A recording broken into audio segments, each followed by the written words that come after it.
언제 어디서나 그리고 누구나 시청 가능한 상주 방송과 함께하는 방구석 평생학습TV. 안녕하세요. 아나운서 현혜연입니다. 오늘은 시대에 맞게 변화하는 육아에 관한 강의가 진행되는데요. 여기는 상주시 평생학습관입니다. 강의에 앞서서 먼저 오늘 강의를 진행해 주실 강사님을 소개해 드리겠습니다. 한똘기 강사님입니다. 어서 오세요. 한똘기 강사님은 한국여성아카데미협회의 협회장과 아이마이컴퍼니의 대표로서 현재 왕성한 활동을 펼치고 계신데요. 간략한 소개 부탁드립니다. 네, 안녕하세요. 저는 한국여성아카데미협회를 이끌면서 여성분들의 자기개발과 그리고 취업과 창업에 도움을 드리고 있습니다. 그리고 아이마미컴퍼니에서는 육아 상담과 오늘 할 육아 관련된 주제로 다양한 강의도 하고 있습니다. 반갑습니다. 네, 그러면 오늘 강의는 어떤 내용으로 진행될지도 궁금합니다. 네, 오늘은요, 요즘 예전과 다른 육아를 많이 선호하고 있거든요. 그리고 엄마들이 많이 봐주시는 거 말고 조부모님들이 아이를 케어하는 경우도 많이 있습니다. 그래서 그 갈등 간의 차이를 보면 예전과는 이렇게 달라졌나? 예전엔 이렇게 육아하지 않았는데? 라는 궁금증을 또 갖고 계실 거거든요. 그래서 변화한 요즘 현대사회에 맞는 요즘 육아법을 알려드릴 예정입니다. 네, 소개 감사합니다. 그럼 지금부터 한똘기 강사님의 현대사회에 맞게 변화하는 트렌디한 요즘 육아법 강의 시작하겠습니다. 함께 보시죠. 네, 안녕하세요. 네, 반갑습니다. 네, 안녕하세요. 오늘 상주시에서 요즘 육아법이라는 강의를 하기 위해서 멀리서 한달음에 달려온 한똘기라고 합니다. 오늘은요, 여기 앞에 보이시는 것처럼 요즘 육아, 요즘 부모 따로 있다? 라는 주제로 요즘은 어떻게 육아를 해야 되는지, 요즘엔 어떤 부모가 괜찮은 부모인지 같이 한번 알아보도록 하겠습니다. 먼저 하기에 앞서서요, 제 소개를 간단히 드리도록 하겠습니다. 아까 아나운서님이 설명해 주신 것처럼 저는 여성분들을 위해서 그리고 아이와 엄마를 위한 일을 많이 하고 있습니다. 네, 오늘은요, 저도 아이를 키우는 부모로서 부모의 마음으로 좀 이야기를 많이 드리고 싶어요. 제가 직접 겪었던 경험담과 사례, 그리고 상담을 하면서 들었던 많은 사례들과 성공담들도 같이 오늘 한번 안내 드리도록 하겠습니다. 자, 오늘 변화하는 시대에 맞는 요즘 육아법이라고 해놨는데 사진을 보시면 엄마 아빠만 있는 가족은 아니에요. 그죠? 근데 요즘에는 핵가족이 많아요. 부부만 있는 가족도 있고요. 그리고 아이를 한 명만 출산해서 키우는 새 가족이 딱 그 기본 형태로 많이 되어 있습니다. 근데 제가 요즘 육아법인데 사진에 이렇게 많은 대가족을 가지고 온 이유는 사실 가족은 3명이 기본 형태로 요즘 많이 되어 있지만 그러다 보니 맞벌이도 많고 그래서 할머니, 할아버지가 케어해 주시는 가족들도 너무 많이 늘어났어요. 그래서 할머니, 할아버지들도 요즘에 손자 키우는 게 너무 힘들어요 하시기도 하고 또 엄마, 아빠 분들은요. 엄마, 이제 그 조부모님들에게 엄마, 요즘 그렇게 안 키워. 애기 초콜릿 주지 마. 등등 갈등도 많이 일어나고 있습니다. 이렇게 같이 모여 사는 것 같지만 또 같이 모여 살지 않는 요즘 변화한 가족에 맞는 육아법을 오늘 알려드리려고 합니다. 자, 변화한 요즘에 대해서 좀 사진을 몇 개 가지고 왔는데요. 예전과 요즘 달라진 육아 하면은 뭐가 달라졌지? 똑같은데? 라고 생각하시는 분들도 많아요. 그런데 변화한 사회를 생각해 보면 맞아. 옛날은 지금이랑 좀 달랐지 하는 것들이 많이 생각이 나실 겁니다. 첫 번째로요. 여기 앞에 보이는 사진처럼 마스크가 요즘에는 너무 익숙해져 있죠. 그리고 저희 아이들도 마찬가지인데요. 코로나 베이비라는 단어가 생길 정도로 코로나 베이비는요. 코로나 시대에 출생을 해서 태어나서 계속 코로나인 상태에서 자란 아이들이에요. 그래서 태어나자마자 마스크를 썼기 때문에 마스크를 벗는 게 굉장히 좀 더 어색하고 불편함을 느낄 정도로 예전과 다른 현대 사회의 모습이기도 합니다. 이것뿐만 아니라요. 마스크도 예전에는 없었는데 요즘 쓰고 있는 변화이기도 하고 또 하나 두 번째 보이는 이 사진도 맞아 하면서 공감하실 거예요.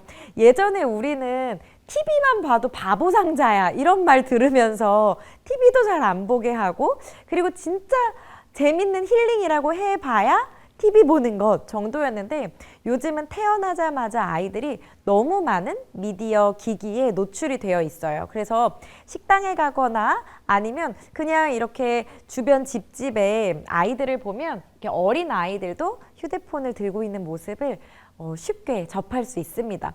그런데요. 마스크를 쓰고 스마트폰을 보면서 아이들도 바뀌었다고 해요. 사회가 이렇게 변하면서 아이들의 환경이 변하니 이 환경에 맞게끔 아이들도 좀 많이 변했거든요. 어떻게 변했냐면 요 단순히 마스크 때문이다. 휴대폰 때문이다 라고 100%라고 말씀드릴 수는 없지만 미치는 영향이 있습니다. 네, 여기 보이시는 것처럼 아이들의 때가 너무 많아졌고요. 그리고 공격성, 폭력성, 그리고 자기의 감정 제어 능력, 조절 능력이 많이 떨어진 상태예요. 그러다 보니 부모님들도 너무 힘들어하고요. 얘를 어떻게 해야 될지 모르겠어요. 그런데 오늘 마지막 강의에서 알려드릴 요즘 육아법의 핵심 키워드가 하나 있거든요. 그게 바로 뭐냐면 옛날에는요 우리 어머님들 그 위의 세대는 저도 그렇고요 막 맞으면서 컸거든요. 종아리 걷어 이렇게 해서 맞고 엎드려 뻗쳐도 하고 손바닥 대 해서 맞고 5대 맞아 이러면서 맞고 컸단 말이에요. 그런데 63년 만에 우리나라에서 부모도 징계권을 행사할 수 없다라고 해서 부모 징계권이라는 게 폐지가 됐습니다. 그래서 그 부분도 이따가 마지막에 알려드릴 텐데 아이들이 때는 많이 늘어났어요. 고집도 세지고요. 폭력성, 공격성도 강해졌어요. 그리고 마스크와 휴대폰으로 인해서 언어 발달과 사회관계도 굉장히 안 좋아진 건 사실입니다. 그런데 때릴 수도 없대요. 우린 맞고 컸는데 어떻게 얘네를 훈육을 해야 될까? 그래서 너무 힘들어 하시는 분들을 위해서 요즘 육아법을 같이 가지고 왔습니다. 여기 가운데 있는 이 사진처럼요.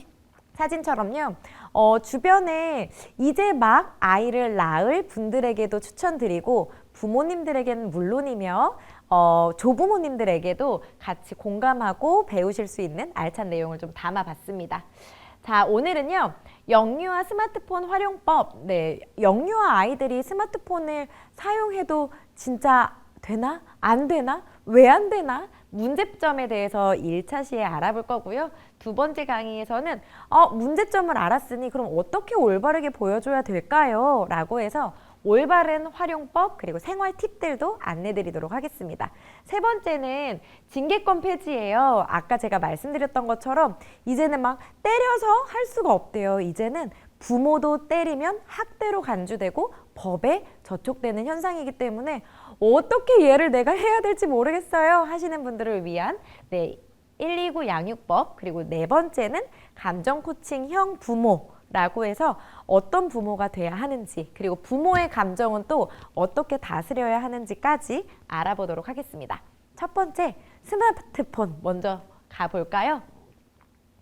제일 여기 계신 분들이 공감도 많이 하고 궁금해 하시기도 할 것 같아요. 사실 문제점이 스마트폰을 보면 뭐가 문제예요? 물어보면 대부분의 어머님들이 눈 나빠지잖아요. 자세가 거북목이 되잖아요. 안 좋아지잖아요. 이 얘기를 하시거든요. 근데 오늘은 그거는 아무 문제에 축에도 끼지 않는 거라는 걸 알려드리면서 더 큰 정확한 문제를 파악해볼 시간을 가져보려고 합니다. 요즘 우리나라의 현 상황을 한번 먼저 보실 텐데요. 이 사진을 보시면 아동발달센터, 발달센터, 발달연구소, 심리센터, 발달치료센터 이렇게나 너무 많아졌어요. 네, 요걸 제가 가지고 온 거는 사실 이렇게 번화가를 가거나 요즘 학원가, 병원가 이렇게 시내에 나가게 되면은 발달치료센터를 굉장히 자주 볼 수 있거든요. 그리고 더 이제 서울권이나 수도권으로 가게 되면 한 건물에 하나씩 커피숍이 생긴 것만큼 발달센터가 너무 많이 생겼어요. 그래서 제가 궁금한 거예요. 저렇게 발달센터가 많아도 장사가 될까?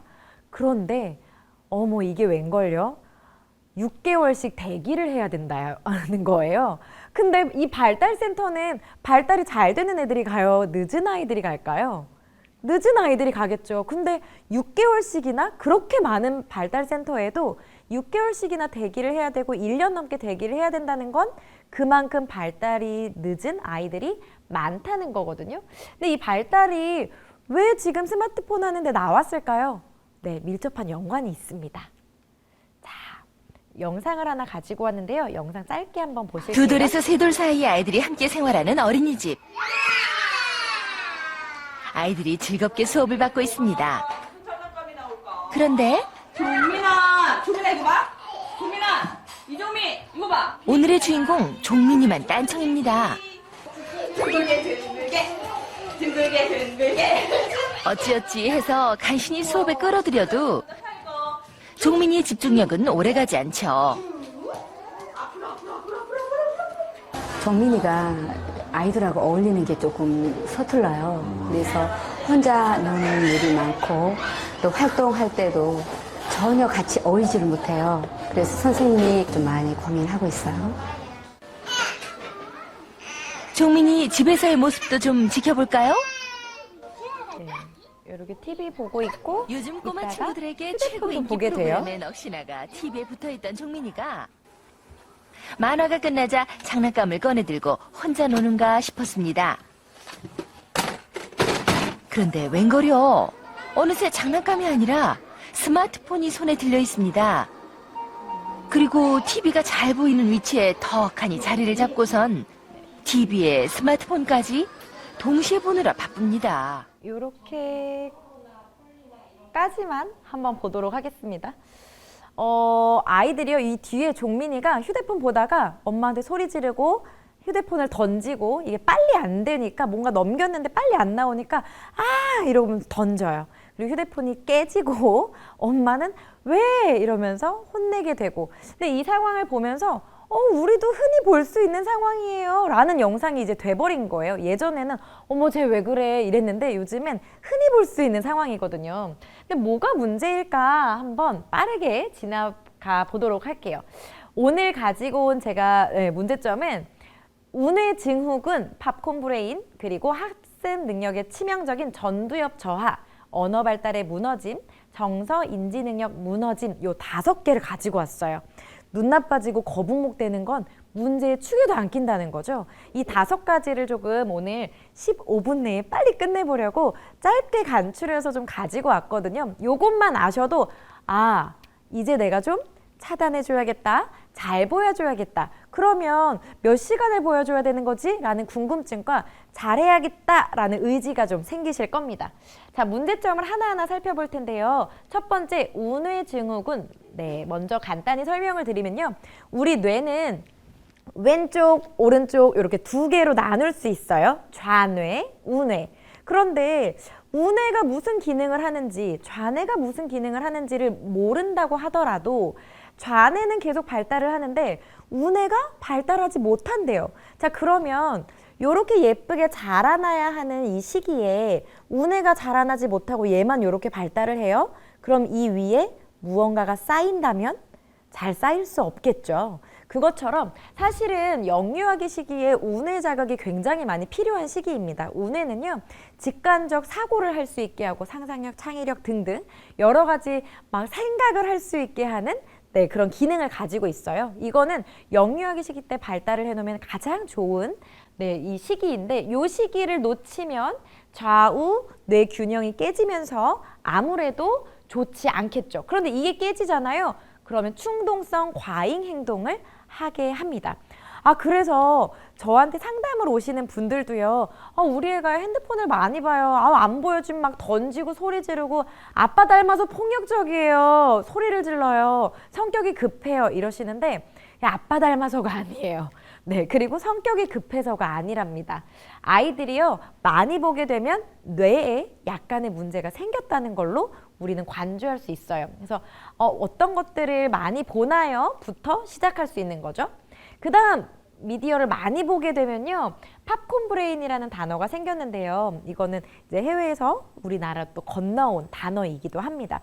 팝콘 하면 떠오르는 것처럼 팝콘 하면 팍팍팍팍 이렇게 막 튀잖아요. 근데 그런 것처럼 팝콘 브레인, 뇌가 파바박 튄대요. 어떤 것에? 빨리 반응하는 자극에만 파바박 튄대요. 근데 그러다 보니 휴대폰을 넘기면 바로바로 새로운 장면이 나오죠. 근데 이런 걸 계속 보다 보니까 느리게 변화하는 걸 참지 못하는 거예요. 그래서 사실 우리가 너튜브를 볼 때도 5초 광고가 나올 때 아이들이요, 막 기다리지 못해서 그 5초를 굉장히 힘들어해요. 그래서 그런 것처럼 어떻게 느리게 변하는 자연, 봄, 여름, 가을, 겨울, 계절, 혹은 자연이 식물들이 자라나는 것, 동물들이 커가는 것, 이런 느린 현상을 굉장히 무감각해지고 어려워합니다. 누군가 기다리는 것도요. 그러다 보니까 행동 제어 기능에 장애가 생겼어요. 그래서 못 기다리겠어! 화가 나! 그러면서 뭔가 자극이 오면은 생각하지 않고 바로바로 튀겨나가는 거예요. 근데 이거는 아이들뿐만 아니라 성인들도 후천적으로 많이 변화하고 있어요. 그래서 요즘에 안 좋은 사건들도 많죠. 누가 지나가다가 툭 치면 아 뭐예요? 왜요? 이렇게 하면서 얘기를 하고 싸우더라도 이런 사건들이 있었는데 요즘은 어때요? 툭 치고 지나가서 뭐야 외쳐 하면서 바로 때린다던가 안 좋은 이런 살인을 저지른다던가 극단적인 사건들이 많이 발생하잖아요. 그런 것처럼 제어 기능의 장애를 불러올 수 있습니다. 요거는 부모님들이 다 제일 싫어하는 단어예요. 학습 능력의 치명적. 근데 학습 능력이라는 건 꼭 공부뿐만이 아니에요. 아이들이요, 식탁에 발 올리면 안 돼. 손으로 먹으면 안 돼. 숟가락으로 먹어야 돼. 빨간불에 건너면 안 돼. 초록불에 가야 돼. 모든 게 다 일상생활은 학습으로 이루어집니다. 근데 이 학습이 잘 되지 않는데요. 왜냐면요, 바로 전두엽 저하 기능을 가지고 오기 때문인데요. 짜잔! 전두엽에 대해서 조금 설명을 드리도록 할게요. 우선은 요거 게임할 때, 미디어 영상을 볼 때 아이들의 뇌파 검사를 한 건데요. 뇌를 보니까 이쪽에 뒤에 있는 부분이 연두색으로 조금 불빛이 들어오고요. 다 까맣죠? 회색빛이죠. 불이 들어온 게 여기는 잘 실처럼 이렇게 쬐끔 들어왔어요. 그러니까 게임을 하거나 영상을 볼 때는 아이의 뇌가 멈춰 있는 것처럼 아무런 기능을 하지 않아요. 움직이지 않아요. 그러니까 핸드폰을 계속 보면 뇌가 발달하지 않겠죠. 움직이지 않으니까요. 그런데 책을 보는 걸 한번 볼까요? 책을 볼 때는 지금 자세히 잘 보일지 모르겠어요. 여기 보시면 후두엽, 전두엽 다 빨간색으로도 막 되어 있고요. 이 사이사이에 모든 영역에 다 보라색, 빨간색, 연두색이 다 지금 불이 들어와 있거든요. 궁금한데요? 아니 똑같이 보는 거잖아요. 핸드폰도 보는 거고 책도 보는 거고 왜 뇌가 움직이는 게 다를까요? 휴대폰은요, 내가 생각하지 않아도 그냥 움직여요. 근데 책은요, 내가 앞에 걸 기억해야 되고요. 스토리를 이해해야 뒤에 전개되는 것도 받아들일 수 있고요. 사람이라면 공감 능력이 있기 때문에 공감 능력 하면서 계속 감정이입을 해요. 얘 화났겠다. 얘 어떡하지? 호랑이 나타났네. 어떡해? 뭐 이런 식으로 감정이입을 하면서 여러 가지 뇌에 불이 들어오게 됩니다. 그런데 이렇게 불이 안 들어오는 요거를 계속하면요, 전두엽이 저하된대요. 기능이. 전두엽은 어떤 역할을 하는 걸까요? 전두엽은 너무 중요해서 제가 짧게라도 말씀을 좀 드리고 지나가고 싶어요. 아까는요, 좌뇌, 우뇌로 나눴었는데요. 지금은 앞과 뒤로 한번 나눠볼게요. 후두엽, 전두엽입니다. 앞전. 자, 근데 전두엽은요, 생각하는 기능, 그리고 정리하는 기능, 표현하는 기능을 다 맡고 있어요. 후두엽은요, 인지 기능을 더 많이 맡고 있습니다. 그래서 저기 엄마가 왔다, 엄마가 보인다, 그러면 엄마다 인지하는 거 후두엽. 그리고 앞으로 신호를 보내서 전두엽이 엄마야 소리 질러, 엄마 불러봐, 엄마라고 얘기할까? 야라고 불러야 되나? 엄마라고 불러야 되나? 정리를 해서 말해 하거나 손을 움직이게 하는 신호까지, 표현 신호까지 내보내는 게 전두엽에서 해요. 근데 이거 전두엽이 안 움직여요. 그럼 어때요? 엄마다. 인지만 하는 거죠. 말로 나오지도 않고 행동도 움직이지 못하고요. 몸이나 표현이 되지 않아요. 그래서 뭐가 찾아와요? 언어 발달 문제와 상호작용 문제가 나타나게 됩니다. 왜? 그리고 생각을 못해요. 그러면서 전두엽이 저하되면서 아이들의 가장 큰 어려움이 찾아온 건 독후감 쓰기, 내 의사 표현 말하기, 논술, 토론 이런 거 요즘 막 되게 중요하다고 하잖아요. 나의 의사 표현하는 거. 논술, 토론 너무 어려워해요. 독후감 너무 힘들어해요. 엄마들이 막 물어봐요. 그래서 이 책에서 뭐가 나왔냐고. 어땠냐고, 너 기분이 어땠냐고. 아, 몰라 이래요. 근데 아이들이요, 그거를 진짜 모르는 게 아니라 어려워해요. 왜? 내 생각을 내가 정리할 줄을 몰라요. 그리고 내가 머릿속에 정리했다고 해도 입 밖으로 어떻게 뭐라고 내보내는 그 언어 자체를 정리하고 표현하는 게 안 되니까 글로 하는 건 더 어렵겠죠. 독후감처럼. 그래서 아이들이 책을 많이 볼 수 있게 하고 상호작용하는 게 굉장히 많이 필요한데 언제까지요? 영유아기 시기엔 더더욱 커서도 마찬가지지만 7세 이전까지는 더 많이 필요합니다. 그런데 그게 안 된다면 그 뒤에 이루어지는 학습이 차곡차곡 잘 쌓일 수가 없겠죠. 이 땅이 울퉁불퉁 되어 있어요. 좌뇌도 우뇌도 전두엽도 후두엽도 막 울퉁불퉁 자라고 있어요. 발달이 잘 안 됐어요. 이 위에 집을 짓거나 영어, 수학, 과학 넣는다고 해서 바르게 얘네가 차곡차곡 쌓이지 않는다는 거죠. 그래서 이 올바른 뇌 발달을 먼저 시켜줘야 하는데 그거에 치명적인 문제를 가지고 옵니다. 미디어를 많이 보면. 그래서 아까 말씀드렸던 언어 발달의 무너짐. 근데 언어를 내가 잘 못해요. 상호작용 안 되겠죠? 그리고 또 하나 전두엽이 잘 안 되니까요. 정서 인지 능력에도 안 좋은 영향을 줍니다. 불안, 주의력 결핍, 공격성, 우울, 요즘 ADHD 이런 것들도 후천적 ADHD도 너무 많이 생기고 있어요. 그리고 실제로 가톨릭대 심리학과 발달심리연구실에서 심리 결과가 나왔는데요. 감정 조절 능력이 떨어진다. 네, 이런 결과도 도출할 수 있었어요. 그래서 아이가 성격이 급하고 못되고 이기적이고 뭐 이런 게 아니라 휴대폰을 보면 아, 뇌가 지금 조금 움직이는 게 안 되는 걸 수도 있겠구나. 얘가 감정 조절을 못하는 거구나. 행동 제어의 기능 장애를 갖고 있구나. 등등을 우리가 알아볼 수 있었어요. 이렇게까지 말씀을 드리면 어떡해. 우리 애 맨날 보는데 큰일 났다. 어떡하지? 저렇게 심각한 문제가 있었다고? 라고 하세요. 그래서 반성하고 죄책감 갖고 어떡해 막막해 하시는데 이 부분을 두 번째 차시에서 어떻게 그럼 잘 보여주면 좋은지 어떻게 노출하면 좋을지에 대해서 같이 알아보도록 하겠습니다. 모든 문제의 가장 큰 해결 방법은 정확한 문제점을 아는 거래요. 그래서 해결하기에 정확한 문제점을 우리가 알았으니 두 번째 차시에서 올바른 사용법도 같이 알아보도록 하겠습니다. 고생하셨습니다.